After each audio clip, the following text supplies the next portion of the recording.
Gloire au Seigneur. Que l'Éternel soit béni. Amen, amen. Amen. Nous allons prendre le livre de Ruth.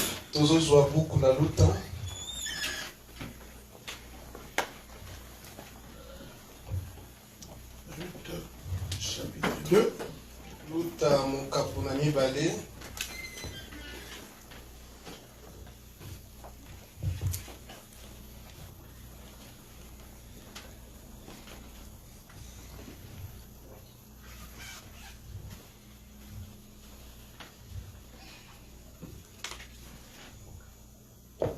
Je voulais dire Esther chapitre 2, je m'excuse. Esther chapitre 2.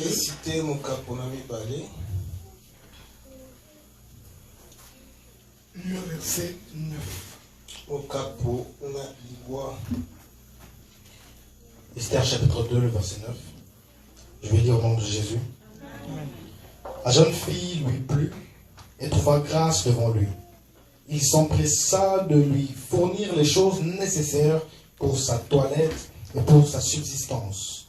Lui donna 7 jeunes filles choisies dans la maison du roi et la plaça avec ces jeunes filles dans le meilleur appartement de la maison des femmes. Verset 15 également.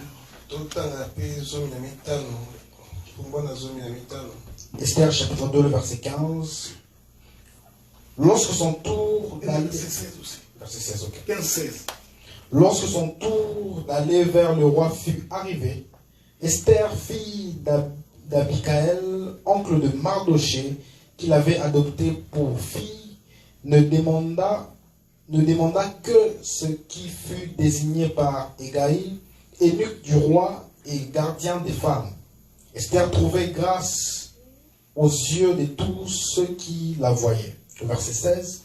Esther fut conduite auprès du roi Assyrus dans sa maison royale le 10e mois, qui est le mois de Tébet, la 7e année de son règne. On peut finir par le verset 17. 17 et 18. Le roi aima Esther plus que toutes les autres femmes, et elle obtint grâce et faveur devant lui que toutes les autres jeunes filles. Il mit la couronne royale sur sa tête et la fit reine à la place de Vashti. Le roi donna un grand festin à tous ses princes et à ses serviteurs, un festin en l'honneur d'Esther. Il accorda du repos aux provinces et fit des présents avec une libéralité royale. Que l'Éternel bénisse la lecture des Écritures. Beaucoup plus son explication. Je voudrais rappeler le frère Neftali. S'il peut rentrer sur le dôme.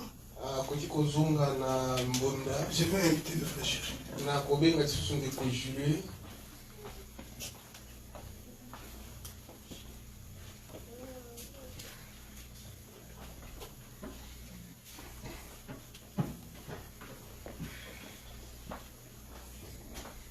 Nous allons écouter un cantique. Ensuite, nous allons commencer.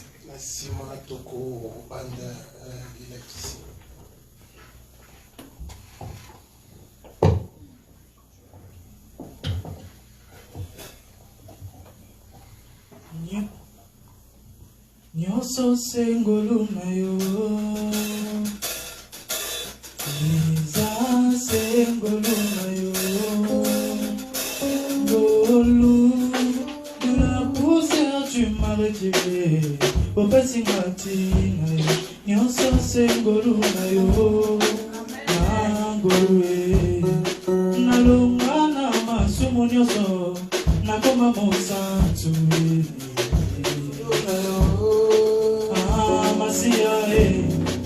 Ozwaya ngami kumanyoso pepele na Yesu sengolu na yo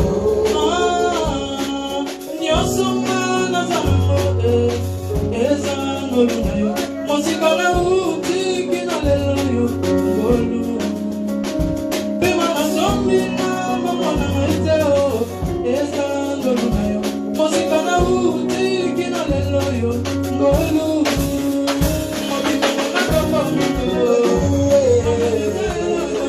Oh,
Parce qu'il n'y a point de Dieu qui soit semblable à toi. C'est toi qui as voulu que nous puissions encore garder le souffle de vie. Et tu nous réunis en ces lieux pour que nous puissions devenir comme toi. Nous nous sommes tenus devant ces peuples pendant longtemps, éternel Dieu. Et nous croyons que notre présence a été une bénédiction pour nous tous. Voilà pourquoi je voudrais te recommander cette assemblée afin qu'elle soit gardée entre tes mains. Car il est écrit dans ta parole, Seigneur, si l'Éternel ne garde la maison, la sentinelle est en train de travailler en vain. Et si toi tu ne bâtis pas non plus, les bâtisseurs également est en train de travailler en vain. Voilà pourquoi nous avons besoin de toi maintenant et à jamais. Dans le nom du Seigneur, nous disons Amen. Amen, Amen. Et le Seigneur vous bénisse. D'abord, nous remercions Dieu qui nous a gardés. Et nous croyons que c'est toujours Dieu qui fait en sorte que nous puissions vivre. Et c'est lui qui est la force de notre vie. Je voudrais, avant de commencer, d'abord remercier tout le monde. Parce que je suis resté devant vous pendant plus de 9 mois. Et comme c'est la coutume des saints, quand tu veux quitter la chair, il faut que tu annonces. Nous ne sommes pas de ces prédicateurs parce qu'il a une mission. Il va vous appeler au téléphone, j'ai arrêté l'enseignement. Ça, c'est un manque de respect. Donc, quand tu enseignes que tu finis, il faut annoncer au peuple que tu es en train de finir. Voilà pourquoi je vous remercie énormément. Et je voudrais également saisir cette occasion pour dire que si dans mon langage j'ai dû vexer certaines personnes, je voudrais vous demander de me pardonner. Mais mon idée n'a jamais été d'offenser quelqu'un. L'Éternel connaît la disposition de mon cœur. Et j'ai toujours été fier de dire que je suis un homme converti. Parce que je regarde mon parcours. Je regarde ma jeunesse et je vois la manière dont je me comporte aujourd'hui. Je peux attester par moi-même avec l'Esprit du Seigneur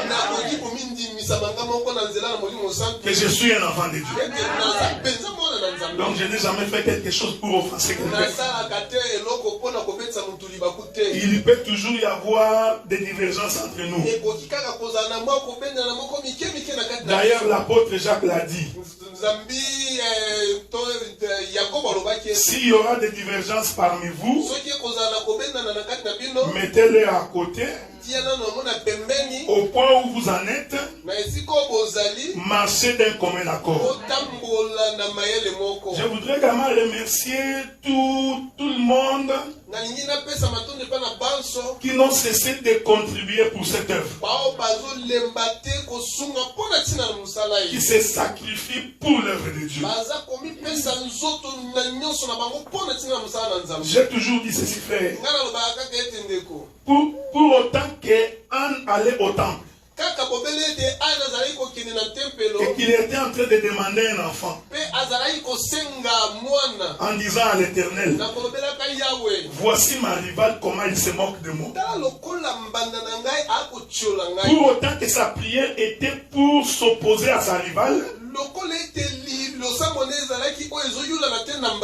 Dieu n'a jamais exaucé cette prière. Toutes les fois que Anne partait et qu'il demandait pour son propre compte, pour prouver à sa rivale, la Bible dit que Dieu n'a jamais exaucé cette prière. Alors un jour Anne va monter, il va changer sa prière. Il dira, ô éternel Dieu, si tu me donnes un garçon, je te l'offrirai. La prière de Anne a changé ce jour-là. Elle n'a pas prié pour s'opposer à Pénina. Il dit, éternel, si tu me donnes un enfant, je prendrai cet enfant-là, je te le consacre. Vous savez, frère, il s'est passé un problème en Israël. Le prophète Samuel, non, le prophète Élie, il avait des enfants impolis. La Bible dit que les enfants du prophète Élie,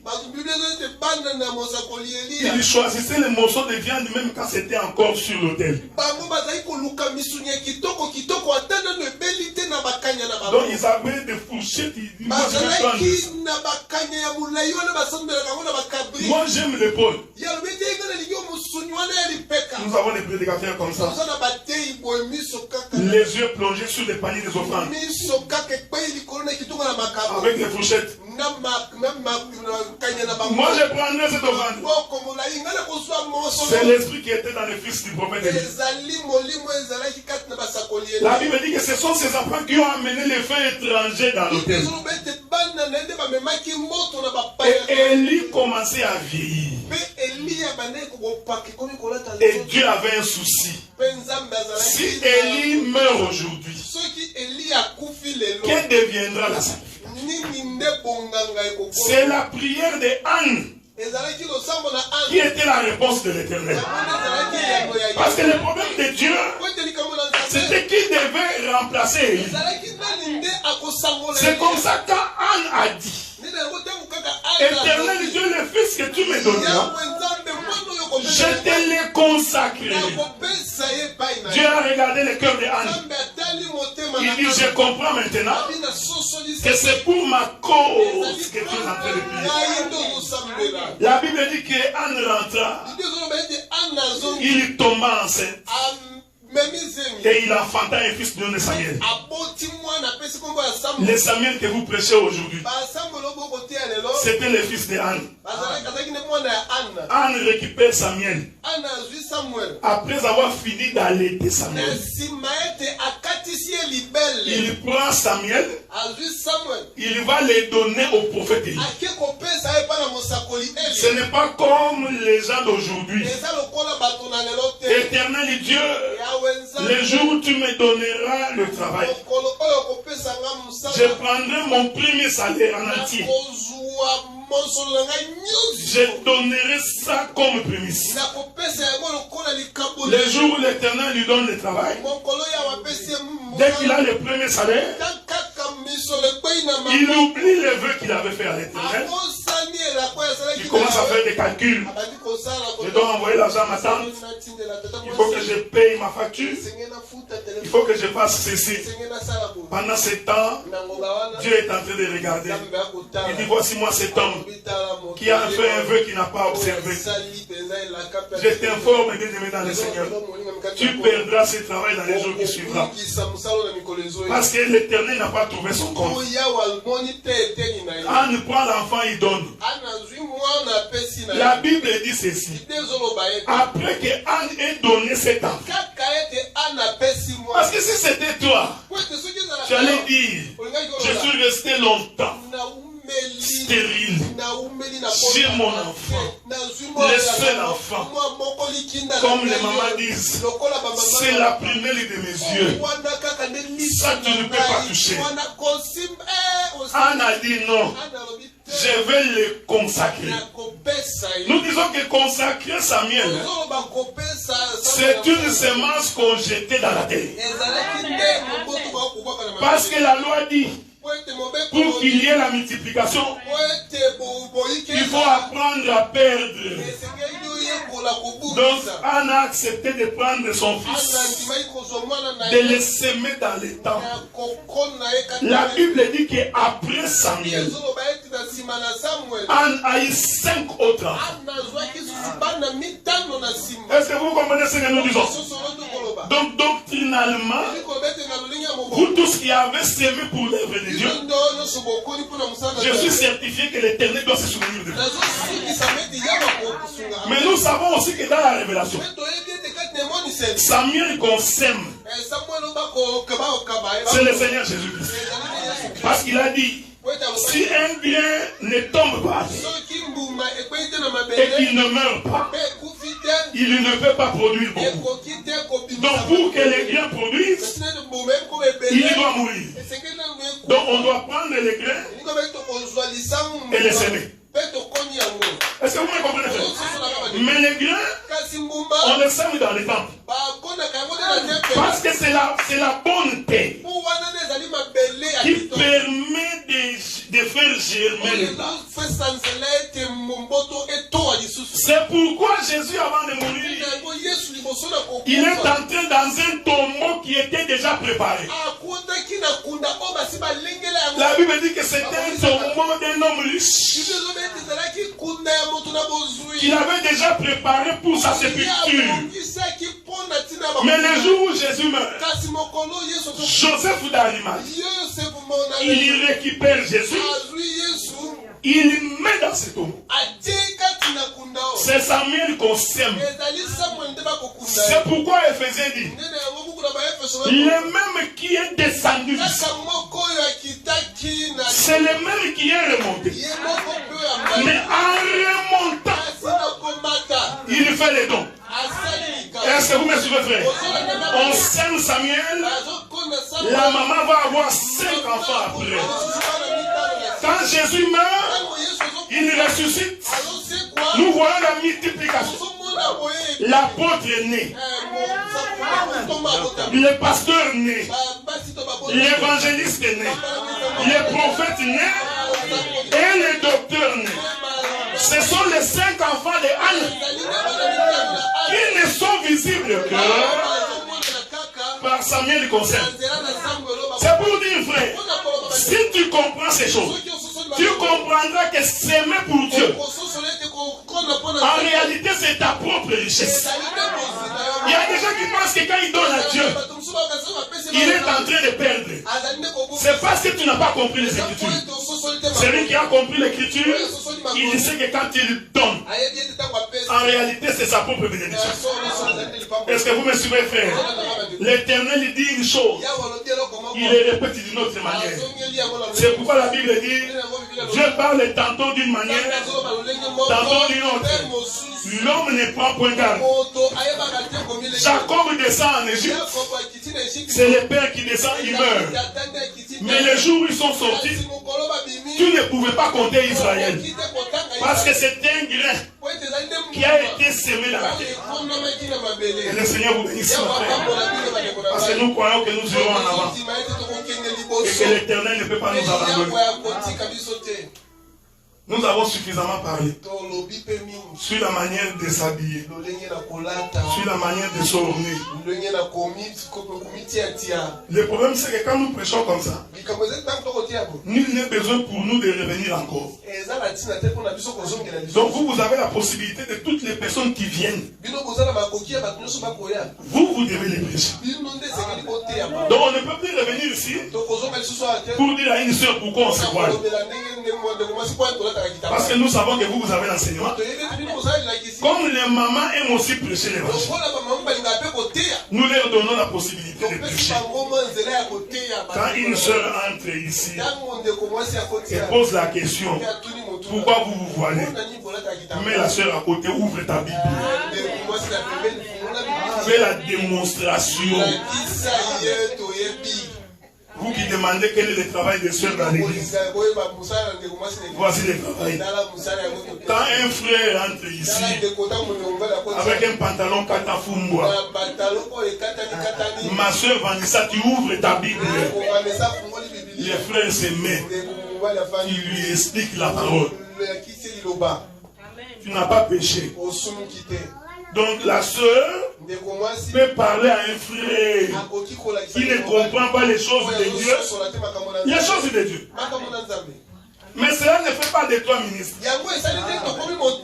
Donc cela ne veut pas dire que quand nous nous assemblons, comme tu as fait la démonstration au bas, tu penses que tu vas aussi faire la démonstration ici. Nous disons que ça c'est antidoctrine.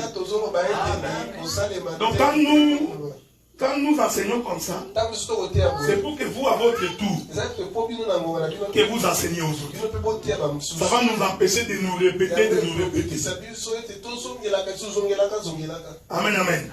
Et j'ai dit, on ne voudrait pas faire des hypocrites. Si tu n'es pas convaincu, nous laissons que Dieu puisse te convaincre.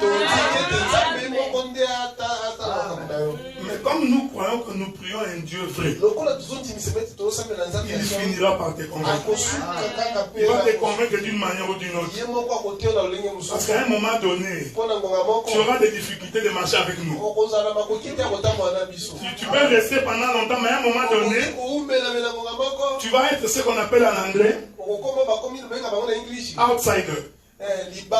Tout le monde est en train de marcher comme ça. Mais nous voyons quelqu'un qui ne marche pas comme nous. Nous n'allons pas te chasser. Ne vous en faites pas. Mais nous avons une écriture. L'écriture dit, quand quelqu'un pêche contre toi, vous lui parlez, vous prenez un deuxième témoin. Il n'écoute pas. Vous déclarez devant l'église que c'est un païen. Mais il est toujours avec nous. Mais pour nous, c'est un païen. C'est pourquoi vous avez remarqué dans l'église, quand nous savons que tu es un païen, nous ne te confions aucune responsabilité. Parce que nous savons que tu es là, mais toi vraiment tu ne crois pas. Est-ce que vous comprenez? La Bible n'a pas dit de les chasser. La Bible dit seulement au milieu de vous, vous les considérez comme un païen. Donc c'est pourquoi quand on veut donner une responsabilité, le pasteur va m'appeler. Il dit non, pas cette chose-là. Mais toi tu ne sais pas, mais nous savons déjà ici. Pas celle-là. Pas ces frères-là. Parce que nous savons que tu es au milieu de nous. Tu n'aimes pas vivre la parole. Amen, amen. Donc je crois que nous avions expliqué tout ça. C'est pourquoi je ne vous prendrai pas beaucoup de temps. Écoutez bien dans le Seigneur. Ce qui se passe avec Esther, en réalité c'est la préparation de l'église pour rencontrer l'époux. L'écriture que nous avons lue avec vous dit que Esther n'a fait que ce que l'eunuque lui avait dit de faire. L'église ne peut faire que ce que les ministres disent qu'il faut faire. Et les ministres ne peuvent dire que ce que Dieu a dit de dire. Et la Bible dit, lorsqu'il se présenta devant le roi, de la manière dont il a été éduqué par l'eunuque, il fit un plaisir pour le roi. C'est comme ça que le roi va choisir Esther comme épouse. Donc pour que tu participes à l'enlèvement, pour que on te considère comme étant l'épouse du Seigneur, il faut que tu vives selon la recommandation de Dieu. On ne peut pas entrer au ciel parce qu'on est courageux. Le royaume des cieux appartient aux violents. Non, le royaume des cieux est forcé. Donc c'est les violents qui s'en emparent. Maintenant tu comprends ça en français. Tu penses que les violents c'est ceux qui prennent les cours pour entrer. Donc ils chantent, même quand ils chantent, ils foncent. Non, les violents selon les Écritures, ce sont des gens qui sont capables d'abandonner le péché. Parce que je t'informe qu'abandonner le péché est une violence. Le péché est goût. Ça fait du bien et la chair aime ça. Il n'y a rien que la chair aime comme le péché. Si tu dis que faisons un rassemblement, parce que nous allons boire du whisky,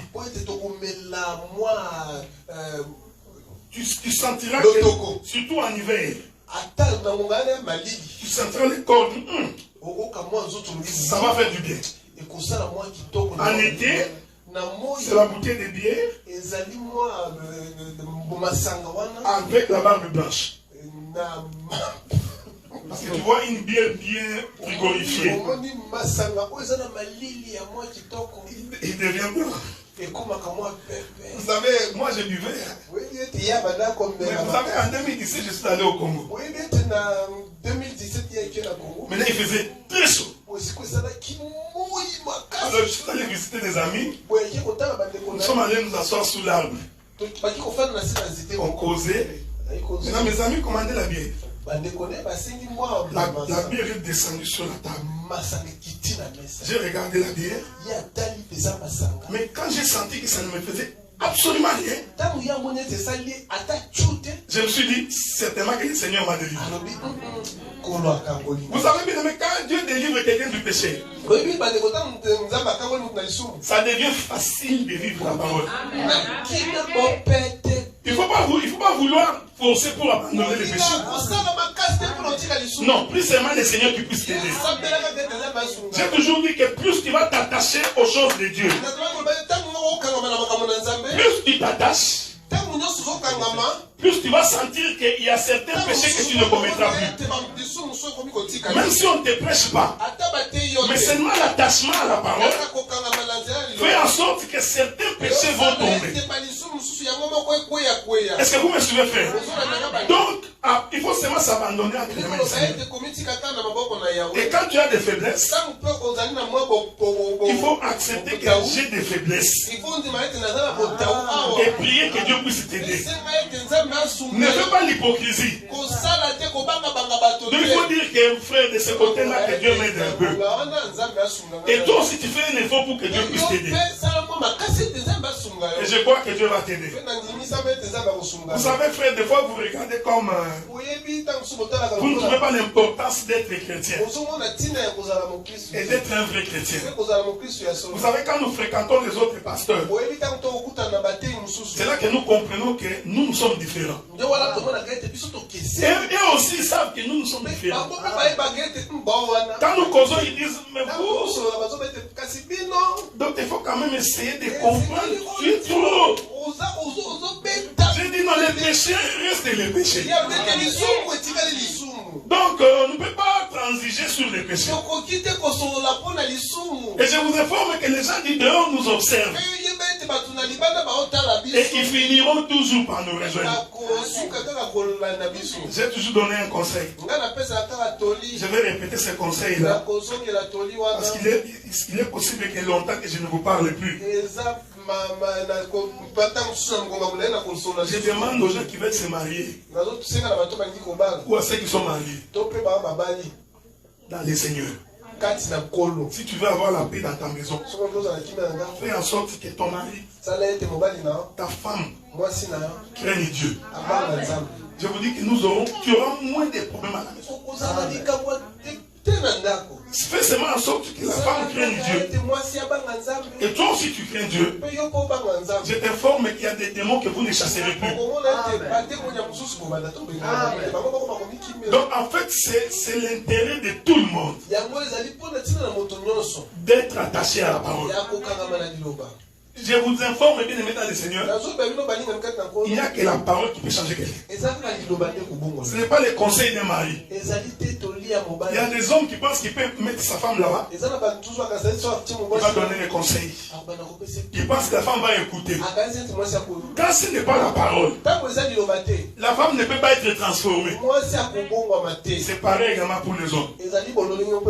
Donc si Esther a trouvé grâce devant le roi, c'est parce qu'il a observé ce que l'eunuque lui avait dit.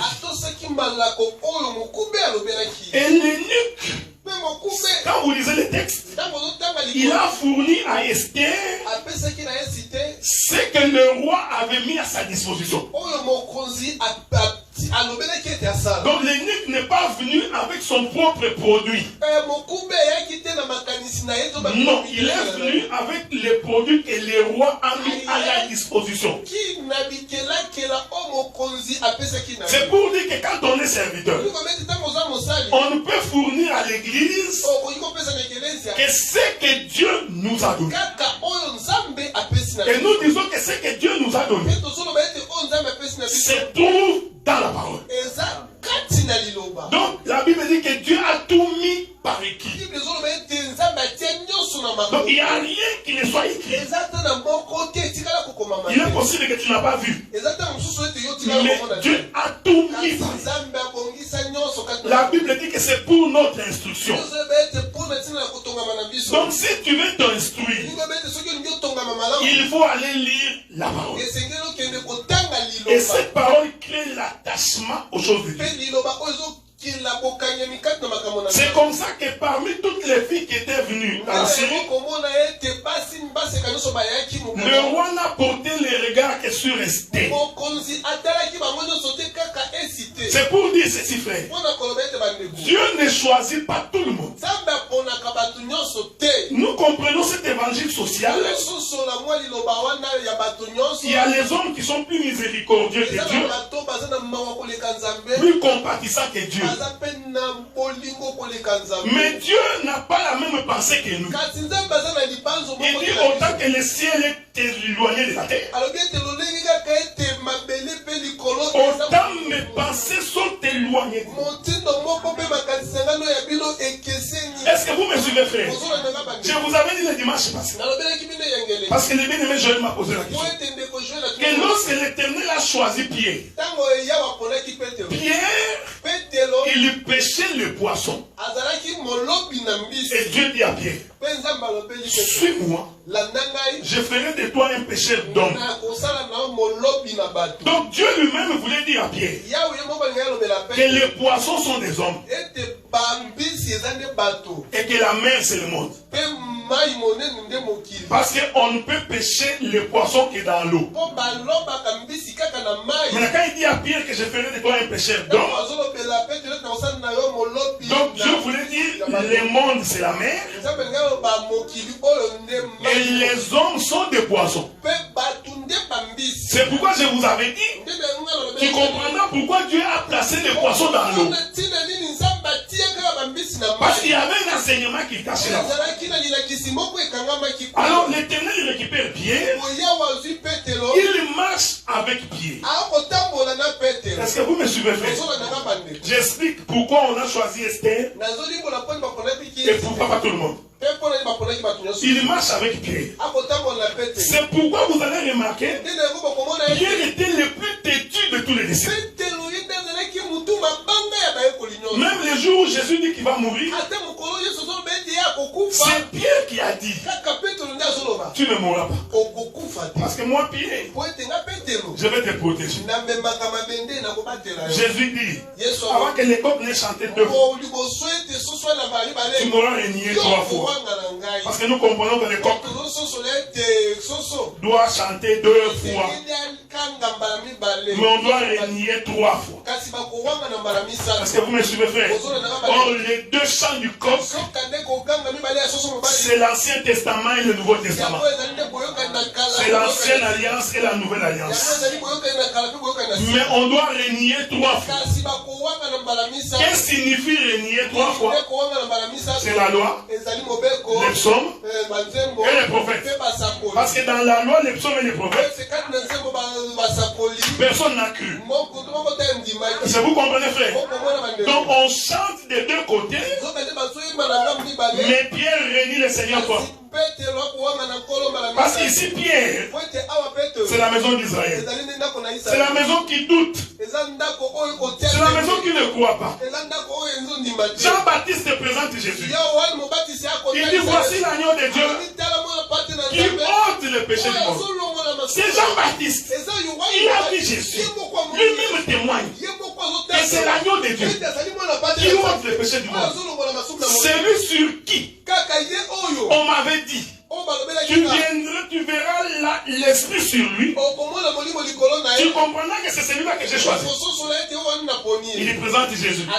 Jésus commence le ministère. On arrête Jean-Baptiste. Je t'informe que le terme baptiste. Non, le nom baptiste a été ajouté par les théologiens. Il ne s'appelle pas Jean-Baptiste. Il s'appelle Jean. C'est ce que la Bible dit. Parce que les jours où Zacharie était dans les temps, il devient aveugle, il devient mi-oué. Parce que Dieu lui avait dit que sa femme tombera enceinte. Zacharie va vers Élisabeth. Élisabeth tombe enceinte. Tout ce temps, Zacharie ne parle pas. Donc, Élisabeth enceinte, Zacharie était mioué. C'est tout un peuple. C'est pourquoi Ésaïe 35 dit, quand le Seigneur vous visitera, les mioués parleront.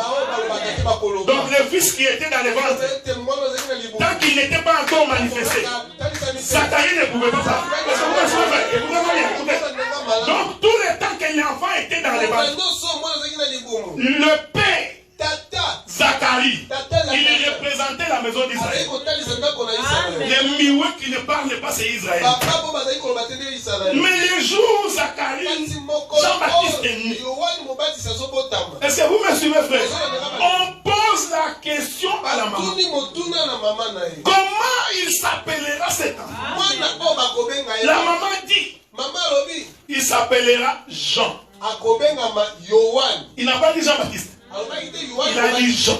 Pendant que la maman donnait les noms, Zacharie n'était pas là. Les gens ont couru vers Zacharie. Zacharie, comment s'appelle l'enfant? Zacharie prend un morceau de pied. Il écrivit dessus Jean. La Bible dit et sa langue se délia. Or, le nom Jean veut dire envoyé. Maintenant nous comprenons. Quand la Bible dit Dieu a tant aimé le monde qu'il a envoyé, qu'il a donné. En réalité, Jean ici, c'était Jésus lui-même. C'est pourquoi quand Jésus visite quelqu'un, les aveugles doivent voir, les mioués doivent parler. Est-ce que vous me suivez, frère? Donc cet homme de Jean, ce n'est pas Baptiste son nom. Il veut tout simplement dire, son nom veut dire Jean. Il veut dire un envoyé. Oh, qui est l'envoyé de Dieu? C'est le Seigneur Jésus-Christ. C'est pourquoi quand il croise l'aveugle, la Bible dit, il prit la boue, il mit dans ses yeux, et il envoya dans une rivière qui s'appelle Siloé. Est-ce que vous me suivez? Ce n'est pas le Siloé de Moïse. Siloé. Non. Il envoie chez Siloé. La Bible dit que Siloé veut dire vous envoyez. Donc en fait, pour que l'aveugle voie, il doit aller se laver les yeux dans l'envoyé. Il n'y a que l'envoyé qui ouvre les yeux. Dans leur détresse, ils évoquèrent l'Éternel. L'Éternel leur envoya. Donc la parole était envoyée. Est-ce que vous me suivez, frère? Donc Pierre, il ne comprenait pas ces choses. La Bible dit, pendant qu'il mangeait, Jésus dit, l'un d'entre vous va me trahir. Ça énerve encore Pierre. Il va trouver Jean, l'envoyer. J'aime ces choses, frère. La Bible dit que Pierre est allé vers les disciples que Jésus aimait beaucoup. Donc, de tous les disciples qui étaient, donc il y avait un disciple que Jésus aimait beaucoup. Est-ce que vous me suivez? J'aime ce Dieu. C'est un Dieu qui aime beaucoup et qui n'aime pas beaucoup. Ça va te troubler. Mais c'est ce que l'Écriture dit. Comme ils étaient là tous les 12, il y en avait un que Jésus aimait beaucoup. C'était l'enseignement. Pour dire, même quand vous serez une multitude, l'amour de Jésus, ça va être une personne. Pierre avait compris. Il va voir Jean. La Bible dit que c'était les disciples qui mettaient sa tête sur la poitrine de Jésus. Vous savez, j'aime l'évangile éternel. Parce que ce n'est pas donné à tout le monde. C'est-à-dire que quand Jésus était assis, Jean, lui venait comme une femme. Il met sa tête sur la poitrine de Jésus. Si tu les regardes, c'est comme un homme avec une femme. Et c'est ce disciple-là que Jésus aimait beaucoup. Ici, Jean, c'est l'image d'une femme. C'est l'image de l'église qui dort sur la poitrine du mari. J'aime cette chose. Car la Bible dit que la Tsunamite, qui est la femme de David, elle s'est couchée sur la poitrine de David. Donc quand la femme est sur la poitrine, c'est-à-dire elle est en train d'écouter les secrets. C'est pourquoi Pierre a demandé à Jean, Jean, pose-lui la question. Qui va le vendre? Est-ce que vous comprenez, frère? Je voudrais monter un peu. Pour comprendre les secrets du mari, il faut demander à celui qui se couche sur sa poitrine. C'est pourquoi nous disons que la révélation n'est pas pour Barthélemy. La révélation n'est pas pour Jacques. Ce n'est pas pour André. Celui qui peut avoir la révélation, c'est celui qui couche sur la poitrine de l'homme. Est-ce que vous comprenez ça, frère? Pierre a compris. Il dit non, si je pose la question, il ne répondra pas. Laissez-moi aller demander à celui qui dort sur sa poitrine. Heureux êtes-vous si vous couchez sur la poitrine de Jésus. Heureux êtes-vous si vous êtes attaché à la parole. Parce qu'il ne peut rien vous cacher. L'Éternel a dit, cacherai-je quelque chose à Abraham? C'est pourquoi je vous avais dit, frère, un bon mari ne peut rien cacher à sa femme. C'est le fondement des Écritures. C'est pourquoi, si tu veux accéder à un papa, il faut passer par la maman.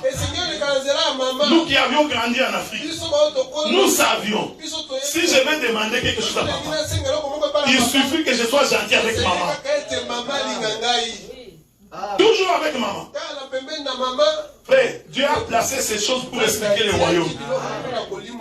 Parce que Dieu savait, quand la maman va parler, le père doit écouter. Je vous avais dit la fois passée, un homme doit écouter la voix de sa femme. Est-ce que vous comprenez, frère?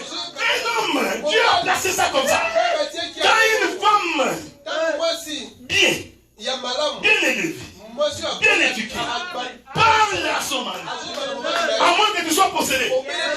L'homme doit accéder. Donc aujourd'hui, je peux demander l'argent au frère Guy.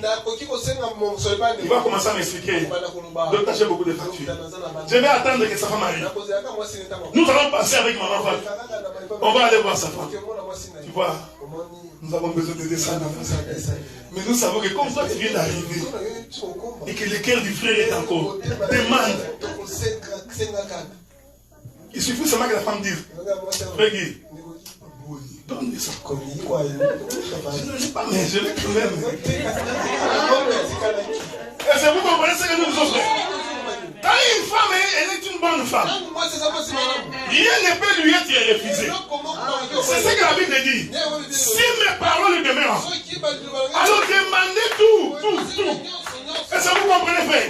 Parce que mes paroles, c'est le plaisir de l'homme. Pierre avait compris. Il dit, je vais demander à Jean. Parce que Jean, c'est l'image d'une femme à qui a les secrets de l'homme. Et Jean vient poser la question. Qui était trahir? Jésus met tout le monde là. Il dit, c'est lui dont je tremperai le pain dans les mains. Et que je lui donnerai. C'est lui. Jésus a trempé le pain. Il a donné à tout le monde. Donc personne n'a vu Judas. Parce que si Pierre avait vu Judas, je t'informe que Judas n'allait pas sortir. La manière dont Pierre allait taper Judas. Les choses de Dieu, ce n'est pas les muscles. Frère, tu es anti-doctrine. Je vais les taper. Tu penses que si tu te fâches, moi je vais me convertir. Il y a des prédicateurs qui pensent comme ça. C'est comme j'ai toujours pensé, j'ai toujours entendu. Les gens pensent que l'apôtre, c'est quelqu'un de colérique. Qui vous a dit ça? Nous tu veux, moi c'est l'apôtre. Je t'oublie. Je ne blague pas. Qui a dit ça? Qui a dit? Mais l'apôtre Paul dit, parmi les faibles, je me suis comporté comme un faible pour les gagner à Christ. Mais il était apôtre, non? C'est comme ça que beaucoup des apôtres sont des impolis. 90% des apôtres, des impolis. Parce qu'ils ont dans leur tête que l'apostolat, c'est être impoli.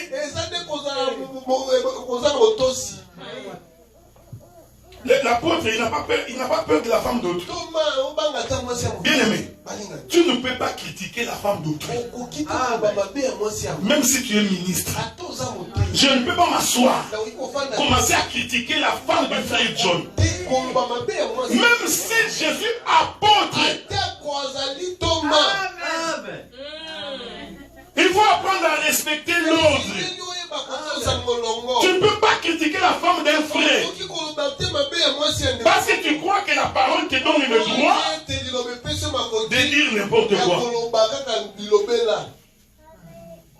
Si Pierre avait su que Judas sortait, il allait, ce jour-là, Judas allait mourir. Mais Jésus savait. Tout l'argent de l'église de Jésus, c'est Judas qui gagne. C'est pourquoi moi j'ai toujours dit, frère, quand tu es ministre, il faut éviter de garder l'argent de l'église.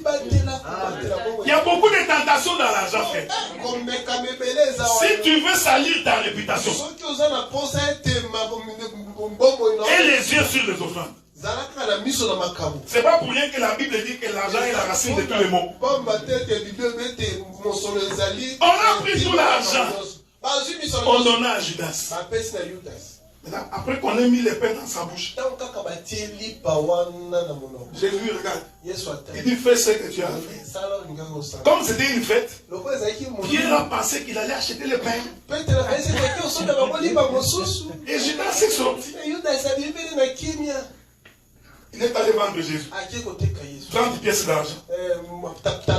C'était un commerçant. Donc Judas, même quand il marchait avec Jésus, c'était un commerçant. Frère, nous pouvons avoir des prédicateurs au milieu de nous qui font des miracles, qui prêchent bien. Mais l'esprit de Judas, Dieu ne se contredit pas, frère. Oh non, tu vois, dans les assemblées des saints. Non, il y a au milieu de nous des commerçants. C'est l'écriture, personne ne peut échapper. Donc Jésus a marché avec Judas, même quand il a envoyé 2 à 2. Judas a fait le miracle. Mais Jésus savait que celui-ci, même au milieu de nous, il n'est pas de nôtre. Comme il aimait trop vendre. Parce qu'il a même voulu vendre les parfums. Vous vous souvenez, non? Il a dit, Jésus, vous pouvez vendre ces parfums.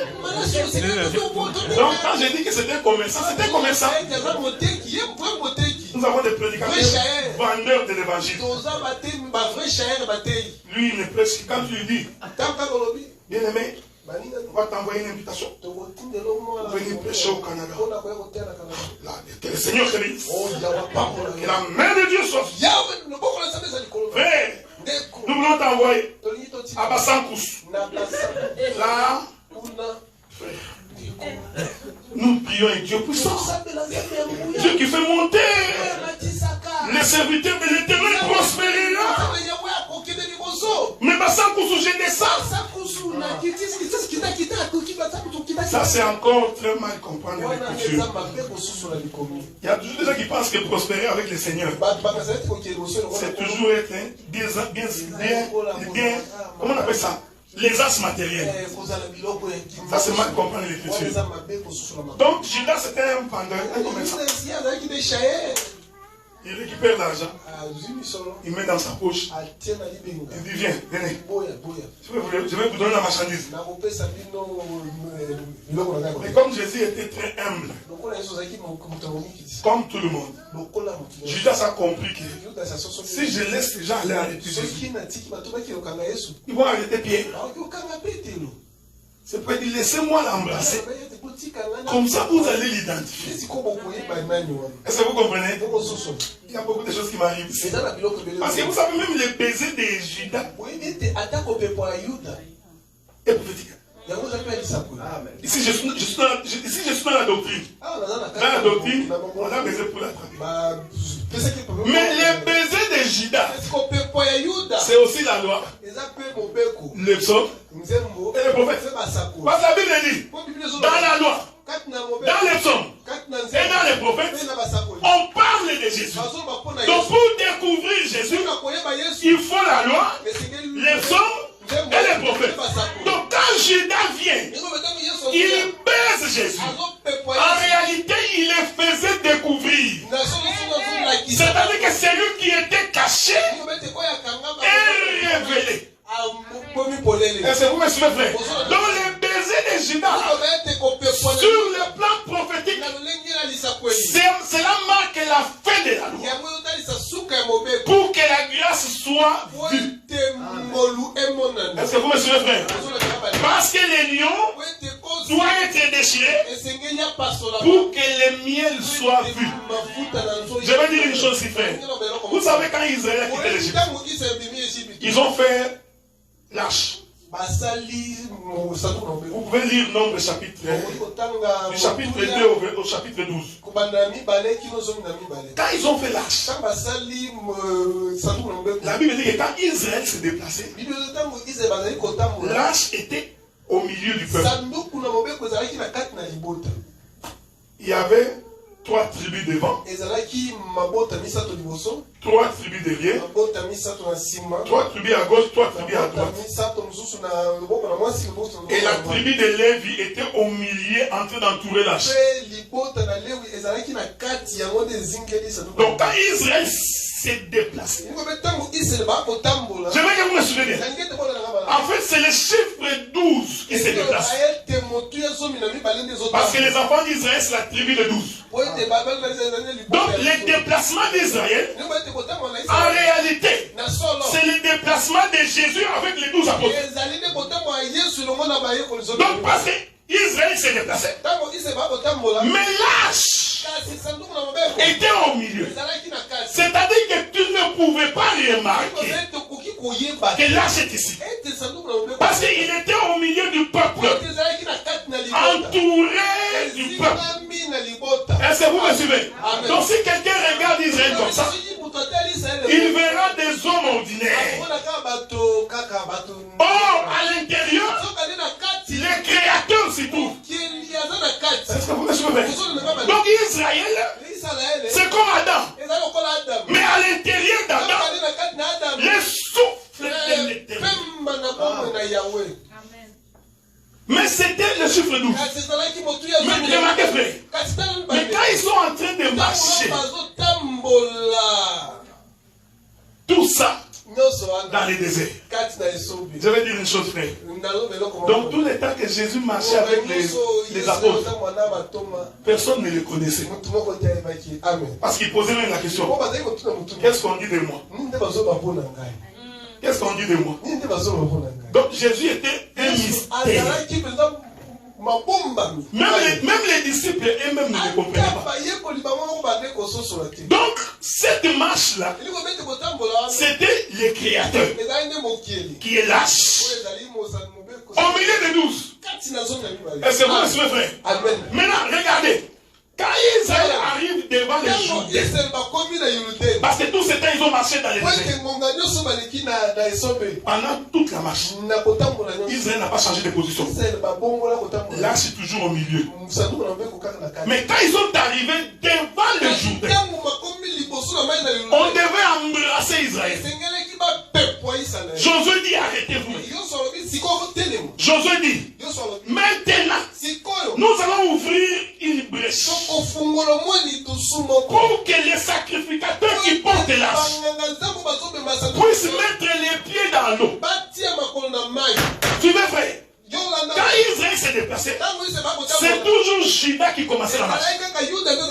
Mais quand ils sont arrivés devant les Jourdains pour traverser, ce n'est plus Juda qui commence la marche. Josué dit: séparez-moi ces gens. Or, celui qui a ouvert la porte,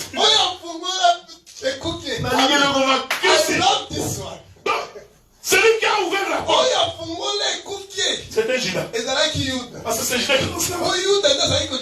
C'est pourquoi la Bible dit: dans Juda, les bâtons de commandement jusqu'à ce que vienne le Shiloh. Donc le Shiloh, lui, il passe par Juda. Il ne passe pas ailleurs, frère. Juda, c'est lui la porte qui permet à l'Éternel d'entrer. Regardez pourquoi, quand ils sont arrivés devant les Jourdains, Josué ordonne à Juda de se déchirer. Quand Juda se déchire, l'âge qui était porté par les Lévites va passer devant. C'était le seul jour que Israël va voir l'âge de l'Éternel, qui est Dieu lui-même, passer devant le peuple. Et la Bible dit: quand les sacrificateurs qui portent l'âge de l'Éternel ont mis les pieds dans l'eau, l'eau s'est fendue.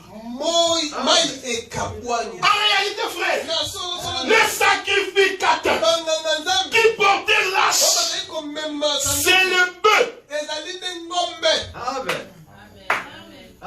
Donc, dès qu'ils ont mis les pieds dans l'eau, l'eau s'est déchirée pour que les peuples maintenant entrent dans Canaan.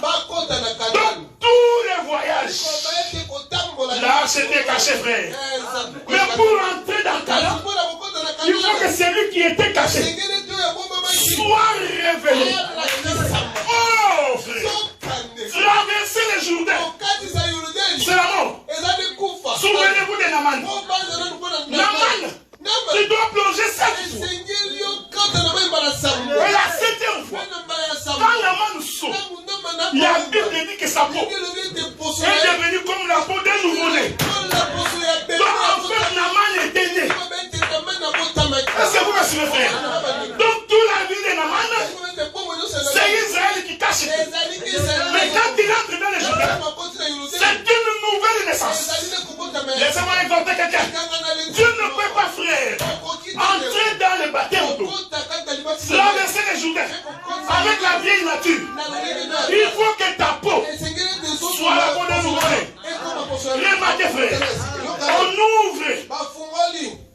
mette les pieds. Parce que l'Éternel Dieu qui s'est caché, qui ne s'est dévoilé. C'est pourquoi Judas Iscariote, il savait que Jésus était au milieu du peuple. On ne pouvait pas l'arrêter. Parce que c'était avant sa mort. Or, la mort de Jésus, c'est ça la traversée du Jourdain. Est-ce que vous comprenez? Donc nous comprenons. C'est Judas qui vient là. En réalité, son baiser, c'est Josué qui demande au peuple d'ouvrir. On embrasse Jésus. En réalité, quand on a embrassé Jésus, la porte venait de s'ouvrir. Celui qui était caché est révélé. C'est pourquoi, quand on récupère Jésus, on le fait monter sur la Bible dit. Parce que celui qui était caché venait d'être révélé. La Bible dit, je ne sais pas qui a vu, mais comme moi je crois à la parole, je crois à ce qui est écrit. La Bible dit que pendant que Jésus était sur la terre, et qu'il rendit l'âme au temple, les rideaux du temple c'est déchirant. Non, tu n'as pas vu. Parce que Judas était en train de baiser Jésus. Il faut que ce qui était caché soit révélé. La Bible dit, quand Jésus monte et que tous les regards plongés et qu'il rendit l'âme, le rideau qui cachait Dieu. Comment tu ne crois pas que Jésus est Dieu? Le rideau qui cachait Dieu. L'Écriture dit, c'est déchirant. Dieu. Juste là. Ce qui était caché est révélé. Mais cette chose c'est fait sur la croix. Parce que la croix, c'est le Jourdain. Remarquez ces choses. L'évangile est fondé sur ces choses. La conversion, mourir en Jésus, ressusciter à nouveau de vie. Israël, regardez. Ce qui était un mystère pour nous. Depuis Adam, nous avons voulu comprendre qu'est-ce qui était dans les lieux de Saint. Il n'y a qu'Aaron qui voyait. J'aime ces choses. La Bible dit, c'est pourquoi l'Éternel, il a fait de nous un royaume des sacrificateurs. Aujourd'hui, nous entrons. Je vais t'exhorter, frère. Il ne faut jamais avoir la vision des gens du désert. Toi-même, quand tu as un petit problème, pasteur, impose-moi les mains. Pasteur, fais-moi ci. Pasteur,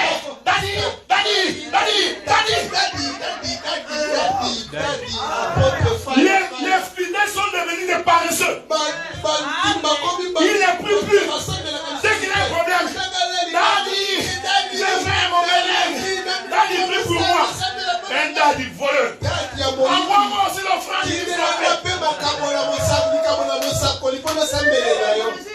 La Bible dit, vous imposerez les mains aux malades. Il n'y a pas seulement les ministres qui imposent les mains. Tous ceux qui croient en Jésus, ils peuvent imposer les mains. Et l'homme est guéri.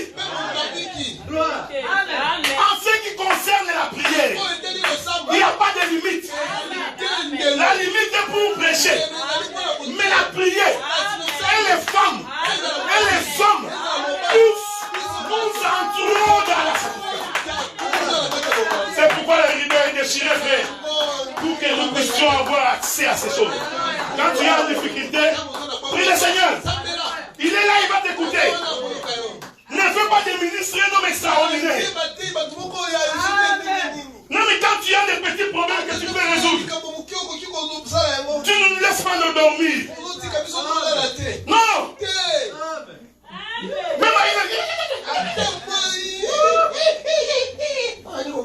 L'Éternel a fait de nous.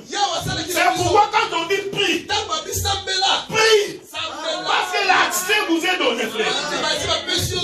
Que le Seigneur vous bénisse.